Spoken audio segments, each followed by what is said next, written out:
ทวีคูณกาลวงศ์ชื่อนี้ท่านคงบ่คุ้นเคยหูมาก่อนแดนสวรรค์ดังเดียวประทานไกลสอนจากมาแล้วเมืองนอนมุ่งสู่เวียกงานแดนไกลวันเดือนปีเกิดค่อยนั้นบ่อยากเฝ้าถึงกำเนิดมาบ่เฮิงครึ่งคนคือสิพอได้เดือน683น้ำปีของศาสตร์บ่ใหญ่มันหากมาหากินไก่พี่กุลท่านคงหูดีนิสัยคอยเป็นคนมักมวนเฮฮามักตลกตลาตามภาษาของคนยิ้มง่าย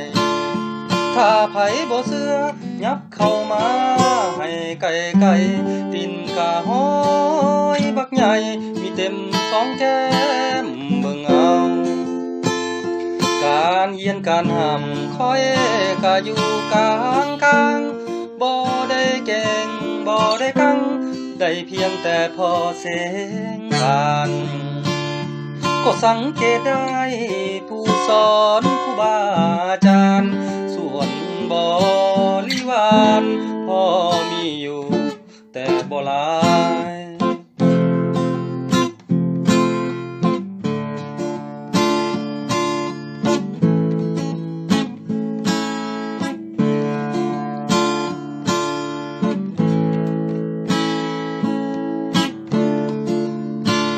เรามาฮอดนี่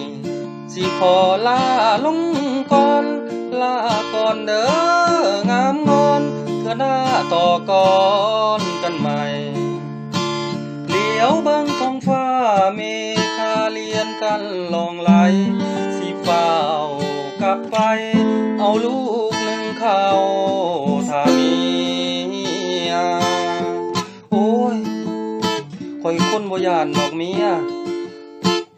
แต่ว่าเมียข่อยเป็นคนบ่ย้านข่อยต่างหาก